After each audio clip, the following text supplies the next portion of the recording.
মৈনাক, সত্যি মৈনাককে দেখে কি কষ্ট লাগছিল। ৭ দিন ধরে ছেলেটা ওখানে পড়ে আছে।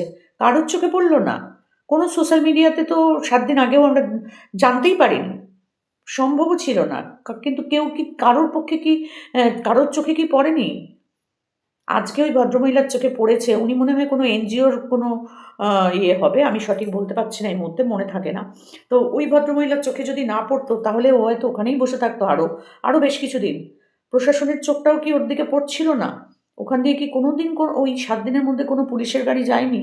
কোনো ভালো মানুষ যে ওই ৭ দিন ধরে একটা ছেলে, ওকে দেখে তো ভিখারি মনে হচ্ছিল না। ওকে দেখে তো পাগল মনে হচ্ছিল না। ওকে কি কোনো সুস্থ মানুষ ওর পাশে এসে একবার দাঁড়ালো না ৭ দিনে? আমি কিন্তু ৭ দিনে এই খবর কোথাও কোনো জায়গায় দেখতে পাইনি। আজকেই দেখলাম, আজকেই সোশ্যাল মিডিয়ায়, আজকেই তোলপাড়। কি অদ্ভুত! যাই হোক, খুব খারাপ লাগছিল মৈনাককে ওই অবস্থায় বসে থাকতে দেখে। অনেকেই ভেবেছে হয়তো ও আ অপ্রকৃতস্থ। কিন্তু না, ওর সব জ্ঞানটাই আছে। ওর বাবার বাড়ি কোথায়, ওর বাবার নাম, ওর ঠিকানা সবটাই ও কিন্তু বলেছে। ওর দাদা, এই দিদি জামাইবাবু কোথায় থাকে, ওর জামাইবাবু কী করে, সবটাই কিন্তু ও পরিষ্কারভাবে বলেছে, তাই না? কিন্তু ৭ দিন ধরে বসেছিল। ওর কাছে মোবাইল ফোন ছিল। ও ইনসাইড আউট এ কেন ফোন করেনি? সৌহার্দ্যকে বা অর্পিকে কেন ফোন করেনি? কি হয়েছিল ওদের সাথে? এখনো আমরা কিন্তু কিছু জানি না, তাই না? সত্যি সোশ্যাল মিডিয়ায় মানে এ মানে এখন সোশ্যাল মিডিয়ায় আছি বলে এত খবরটাও কিন্তু জানতে পারছি। অনেক মানুষ জানেই না কে সৌহার্দ্য, কে অর্পি, কে মৈনাক, কে কি, তাই না? আমরা আছি বলে আমাদের কাছে খবরগুলো তাড়াতাড়ি পৌঁছে যায়। কিন্তু সত্যি মৈনাকের জন্য আজকে ভীষণ খারাপ লাগছিল। এই মৈনাক ও সৌহার্দ্য আর অর্পির সাথে নিজের ভাইয়ের মতন মিশে গেছিল।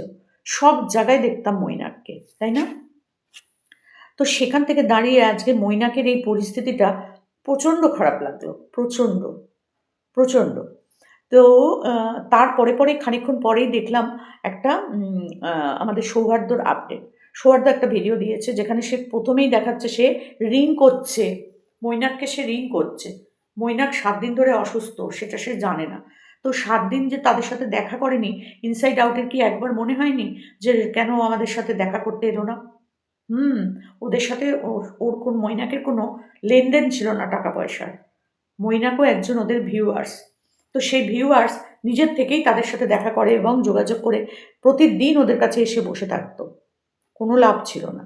কিন্তু তারপরেও ওদেরকে বোধহয় নিজের দাদা-দিদির মতো ভালোবাসত মৈনাক। তো সেই দাদা-দিদি কেন ও বাড়িতে আসছে না, কেন ওর সাথে যোগাযোগ করতে পারছি না, এই খবরটা কি নেওয়ার চেষ্টা করেছিল? অ্যানিভার্সারি হচ্ছে, এটা হচ্ছে, ওটা হচ্ছে, সবই হচ্ছে। কিন্তু মৈনাক নেই সেখানে। মানে সবটাই তো আর পারিবারিকের মধ্যে বলছি না, সবই তো আমরা দেখতে পাচ্ছি। কিন্তু মৈনাককে আজকে ১০ দিন ধরে দেখা যাচ্ছে না, সেইটা নিয়ে কিন্তু ওদের কোনো রকম কোনো আপডেট আমরা দেখতে পাইনি, তাই না? তো যাই হোক, ওদের কমেন্ট বক্সটা আজকে পড়ার পর আমার মানে আমি পুরো অবাক হয়ে গেছি যে এরা একটা বড় চ্যানেল, এদেরকে রেসপেক্ট করি আমরা, ছোট ছোট চ্যানেল আমাদের। তো বয়সে বড় হলেই তো সব কিছু হয় না, ছোটদেরকেও রেসপেক্ট করতে হয়। আমি সৌহার্দ্য অর্পির ভিডিও দেখি, ভালো লাগে। কিন্তু অর্পি আমার দুটো একটা কমেন্টের উত্তরও দিয়েছে, বেশ ভালো লেগেছে। আমি ফেসবুকে ওদের টপ ফ্যানের মধ্যে রয়েছি। কিন্তু সেখান থেকে দাঁড়িয়ে আমার এই বিষয়টা কিন্তু খুব চিন্তার বিষয় মনে হয়েছে যে ওদের সাথে কি কোনো রকম গন্ডগোল হয়েছিল মৈনাকের? যে ১০ দিন ধরে ওরা কোনো যোগাযোগই করেনি, কোনো আ আসছে না কেন, খোঁজ খবর পাচ্ছে না কেন? সেটা তো করা উচিত না? আমরা ভিউয়ার্সদের মানে যাদের সাথে রিলেশনটা খুব ভালো, তাদের সাথে ১ দিন, ২ দিন, ১০ দিন যদি যোগাযোগ না পাই, তারপরে কিন্তু একটা চিন্তা হয় যে কিছু হলো না তো? কেন আসছে না ছেলেটা বা কেন আসছে না মেয়েটা? লাইভ করলে পরে লাইভে চিন্তা করি যে, "ও এলো না তো? ওর কি কোনো শরীর খারাপ হয়েছে? ওর কোনো কিছু হয়নি তো? বা ওর বাড়িতে কোনো অঘটন ঘটেনি তো?" আমরা কিন্তু চিন্তা করি। কিন্তু আমার মনে হয় সৌহার্দ্য অর্পি এই ব্যাপারটা খুঁটিয়েই দেখেনি যে মৈনাক কেন আসছে না বা কেন যোগাযোগ করছে না। আমরা একটা যোগাযোগ করি, তাই না? তো অনেকেই অনেক কথা বলেছে অর্পিদেরকে, মানে যা তা ভাষায় কমেন্ট করেছে। কিন্তু সত্যি কি অর্পিরা জানতো? জানতও না। এরকম তো হয় অনেক সময় ১০ দিন কেউ এলো না। অ্যাকচুয়াল সৌহার্দ্যর সাথে অর্পির সাথে ওর একটা এমনি ভালো রিলেশন ছিল। ওদের সাথে টাকা পয়সার কোনো রিলেশন ছিল না, ব্যবসায়িক কোনো রিলেশন ছিল না মৈনাকের। সেইজন্য ওরা হয়তো অতটা ইয়ে করেনি যে সাবস্ক্রাইবার তো ভালোবেসে আসছে, আবার ভালোবেসে অন্য জায়গায় চলে গেছে। এটাই ওরা মনে হয় ভেবেছিল। না হলে একটা ছেলে ১০ দিন ধরে আসছে না, যোগাযোগ নেই, তার জন্য ওদের মাথা ব্যথা হয়নি সেইভাবে। আজকেই জানতে পেরেছে সৌহার্দ্য, সাথে চলেও গেছে সেখানে হসপিটালে। তো সবটাই কিন্তু দেখতে হয়, তাই না? কিছু মানুষ আছে, কিছু ভিউয়ার্স আছে আর কি, মানে পটাপট পটাপট পটাপট করে কমেন্ট করতে খুব ভালোবাসে, খুব কমেন্ট করতে ভালোবাসে। তারা যেখানে যা পারে কমেন্ট করে। ওরা তো ১০ বার করে আনসার করে দেয়, আবার ১০ বার করে সাব করে। এরকমও আছে, তাই না? এই আমরা বয়কট করে দিলাম, ইনসাইড আউট বয়কট। আরে ইনসাইড আউট তো জানেই না। হতেই পারে ওরা জানে না। তো তার জন্য তাকে বয়কট করে দিতে হবে, তাকে যা খুশি তাই কমেন্ট করে দিতে পারে। জানি না, আসলে ভেতরে একটা করে রহস্য সব কিছুরই থাকে, জানো তো? সেই রহস্যটা বার করা আমাদের কারোর পক্ষেই সম্ভব না। না ক্রিয়েটারের পক্ষে, না ভিউয়ার্সদের পক্ষে। কারণ আমরা তো দেখে দেখে বলি।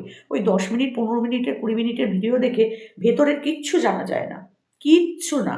আমি এখানে এসে বললাম আমি বিরিয়ানি খেয়েছি আজকে, চিকেন বিরিয়ানি খেয়েছি, মাটন বিরিয়ানি খেয়েছি। আসলে আমি ক্যামেরার পেছনে হয়তো আলু সেদ্ধ ভাত খেয়েছি। লোক জানতেও পারে না যে আমি কী খেয়েছি। তো এখানে আমরা যেটুকু দেখাই সেটুকুনিই মানুষ দেখে, যা বলি তাই মানুষ শোনে। তো সেখান থেকে ওর সৌহার্দ্যের ভিডিওটা দেখে আমার মনে হয়েছে যে সত্যি সৌহার্দ্য জানে না। অনেকে বলছে সৌহার্দ্য গা ঝেড়ে দিল যে আমাদের সাথে তো টাকা পয়সার লেনদেন নেই, তাহলে আমরা কেন এত খোঁজ নিতে যাব। তো জানি না ব্যাপারটা কি হয়েছে। তবে মৈনাককে দেখে ভীষণ খারাপ লাগছিল। একটা ট্যালেন্টেড ছেলে, পড়াশোনায়ও সে ভালো। তো সে ওইভাবে আজকে ৭ দিন ধরে ওখানে পড়ে আছে, কারোর চোখে পড়ছে না। ছেলেটার এত পায়ে লেগেছে বা কোমরে লেগেছে, ছেলেটা উঠে দাঁড়াতে পর্যন্ত পারছে না। আজকে ওই ভদ্রমহিলা যদি ওকে না দেখতো তাহলে হয়তো আরও কিছুদিন ও ওখানেই পড়ে থাকতো। আচ্ছা, ৭ দিন ধরে ও না খাওয়া, না চান, না পটি, না বাথরুম, কিছুই কি করেনি? তাহলে সেগুলো করলো কোথায়? আমিও তো অবাক এই ব্যাপারটা শুনে, যে মৈনাক ৭ দিন ধরে ওখানে আছে, সে মৈনাকের কি পটি পায়নি? খিদে পায়নি? বাথরুম পায়নি? কিচ্ছু কি হয়নি? ঠান্ডা, বাইরে কিন্তু ভালোই ঠান্ডা, একটা হাওয়া, ঠান্ডা হাওয়া আছে গরম কমলেও। সেখানে সে ওইভাবেই বসে আছে, একভাবে বসে আছে। অদ্ভুত লেগেছে। সত্যি পুলিশ প্রশাসন সাথে সাথে এসেছে ওই ভদ্রমহিলার কথায় এবং তাকে তোলার চেষ্টা করেছে, দাঁড় করানোর চেষ্টা করেছে, সে কিন্তু পারেনি। তাকে অনেক কষ্ট করে ওই কম্বল মতন একটা কিছু ছিল ওখানে, সেইটাতে শুইয়ে নিয়ে ওই ভ্যানে করে তাকে তুলে নিয়ে গেল। আজকে তার এই পরিণতি হওয়ার কি কথা ছিল? তার বাবা-মা নেই, কিন্তু আত্মীয়স্বজন পরিজন তো নিশ্চয়ই আছে। সে তো সবটা বলতে পেরেছে। আর এই ভিডিওটা যদি তার দিদি জামাইবাবুর চোখে পড়ে, তাহলে তো সেটা, তারা যদি ভালো হয় তাহলে নিশ্চয়ই তার সাথে খোঁজখবর যোগাযোগ করতে নিশ্চয়ই তারা দৌড়ে আসবে ভাইয়ের এরকম পরিণতি দেখে। আমি জানি না, মানুষের কখন কোথায় কি হয় কেউ বলতে পারে না, তাই না? একটা সুস্থ সবল ছেলে দেখো কি অবস্থায় পড়ে আছে। সে উঠতে পর্যন্ত পারছে না। তার মুখ চোখ দেখে মনে হচ্ছে সে খায়ও নি হয়তো ভালো করে। কোথায় পাবে? ও তো উঠতেই পারছে না। ও কিনবে কিছু খাবার, সেটাও করার ক্ষমতা ওর নেই। তাহলে ও ৭ দিন ধরে ওখানে না খেয়ে বসে আছে। পটি? সেটা কি করে করলো? তাহলে কি ও প্যান্টের মধ্যেই পটি করে বসে আছে? কিচ্ছু জানি না, বিশ্বাস করো। যত দেখছি, যত ভাবছি, তত গায়ের মধ্যে শিরশির করে উঠছে যে ছেলেটা কি কষ্টটাই না ওখানে পাচ্ছিল বসে। অথচ এত বড় বড় মানুষদের সাথে ওর যোগাযোগ। ইনসাইড আউটের সাথে যোগাযোগ মানে তার সাথে যারা ইনসাইড আউটের সাথে যোগাযোগ রাখে তাদের সবার সাথে ওর যোগাযোগ। ইনসাইড আউটের ২ টো দোকান, সেই দোকানের প্রত্যেকটা কর্মচারী ওকে চেনে। কারোর চোখেও পড়েনি, কারোর চোখে না। প্রশাসনের চোখেই পড়েনি তো মানুষ তো দেখে চলে যায়। মানুষ এমনই মানুষ, তারা মান আর হুঁশ বাদ দিয়ে সব আছে তাদের। একটা মানুষ ওখানে অ্যাক্সিডেন্ট হয়ে পড়ে আছে, সেটা ৭ দিন ধরে কেউ দেখতে পেল না। ভাবো তো একবার। আমি সত্যি যত ভাবছি না, তত ভাবছি যে এরা মানে সত্যিই আমাদের এখন মান আর হুঁশ নিয়েই মানুষ চলছে তো, নাকি অন্য কোনো জগতের মানুষ আমরা, যাদের মান আর হুঁশের কোনো প্রয়োজন নেই, তাও তারা মানুষ। আজকে ওই ভদ্রমহিলাকে থ্যাঙ্কস, মেনি মেনি থ্যাঙ্কস। অনেক আপনাকে শ্রদ্ধা জানালাম, অনেক ভালোবাসা জানালাম। আপনি যদি নাও থাকতেন, ছেলেটা এইভাবেই পড়ে থাকতো হয়তো। কতদিন থাকতো, কতদিন বাঁচত, বা কোনো এনজিও দেখলে তাকে তুলে নিয়ে যেত কিনা আমি জানি না। আপনার জন্য ছেলেটা একটা প্রাণ ফিরে পেল মনে হয়। তারপরে সৌহার্দ্য ওখানে গেছে, এটা দেখে আরও ভালো লাগলো। কারণ সৌহার্দ্য, অর্পির প্রতি একটা ভালোবাসা আমার আছে। বড় চ্যানেল বড় লোকই দেখায় সেটা বড় কথা নয়। কিন্তু ওদের ভিডিওগুলো দেখতে ভালো লাগে, এই হচ্ছে ব্যাপার। তো ওদের লাইফস্টাইলটা দেখতে ভালো লাগে। ওদের নিয়ে খারাপ খারাপ কথা, ভিডিও অনেক কিছু হয়েছে। কিন্তু তবুও দেখি, তবুও দেখি। কিন্তু কেন জানি না সৌহার্দ্যর ওই কথাটাতে একটু খারাপ লেগেছিল যে আমাদের সাথে ওর কোনো ব্যবসায়িক লেনদেন নেই, টাকা পয়সার কোনো সম্পর্ক নেই। কিন্তু তবুও একটা সম্পর্ক তো এত বছরের, সেটার থেকে তো অর্পি সৌহার্দ্য বাদ যায়নি। এখানেই আমার সমস্ত কমেন্ট বক্সের কমেন্টগুলো মাইনাস করে দিয়েছি আমি। প্রচুর বাজে বাজে কমেন্ট এসছে, প্রচুর বাজে বাজে কমেন্ট। কিন্তু সৌহার্দ্য সেখানে গিয়ে পৌঁছেছে। যখনই খবরটা সে জেনেছে যে ওইখানে সে আছে, তখনই কিন্তু সে ওখানে গিয়ে পৌঁছেছে। নিশ্চয়ই এবার ছেলেটার ভালো মতন চিকিৎসাটা হবে, তাই না? সব ভাই বোনেরা যদি এসে দাঁড়ায় তাহলে নিশ্চয়ই ওর চিকিৎসা হবে। এনজিওর তরফ থেকে নিশ্চয়ই ও কোনো সাহায্য পাবে। সরকারের তরফ থেকে যদি কিছু সাহায্য পায়, বিনা ট্রিটমেন্টে যদি, বিনা পয়সায় যদি ওর ট্রিটমেন্টের ব্যবস্থা করা হয়, তাহলে নিশ্চয়ই ছেলেটা আবার ভালো মতন আগের মতো উঠে দাঁড়াতে পারবে। ছেলেটা উঠে দাঁড়াতেও পারছিল না, আমার এত কষ্ট লাগছিল কি বলবো। কাছাকাছি হলে হয়তো আমিও চলে যেতাম।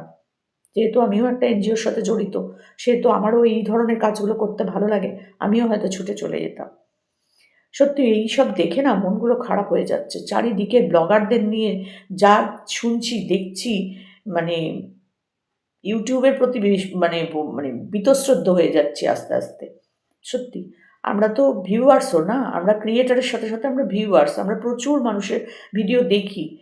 এদের ভিডিও দেখে যদি আমরা এরা ইনফ্লুয়েন্সার, কিন্তু আমরা যদি ইনফ্লুয়েন্সই না হই, যে এদের থেকে দেখে যদি কিছু শিখতেই না পারি, তাহলে কী করব, কী দেখব, কী সাপোর্ট করব, তাই না? আর তার সাথে, সাথে হচ্ছে কমেন্ট বক্স।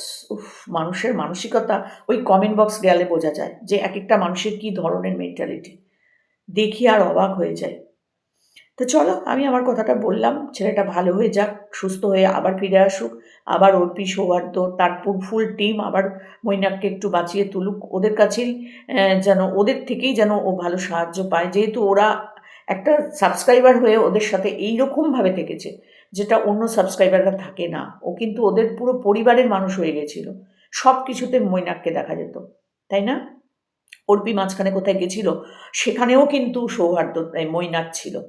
তাহলে আজকে ওর সাথে রিলেশন নেই বললে কাটিয়ে গেলে তো হবে না। আর সেটাকে মাথায় রেখেই কিন্তু আমাদের সৌহার্দ্য হসপিটালে পৌঁছেছে। দেখা যাক পরবর্তী আপডেট কী আসে না আসে। ততক্ষণ পর্যন্ত আমরা ঠাকুরের কাছে প্রার্থনা করি যেন ছেলেটা সুস্থ স্বাভাবিক জীবনে আবার ফিরে আসে। তো চলো।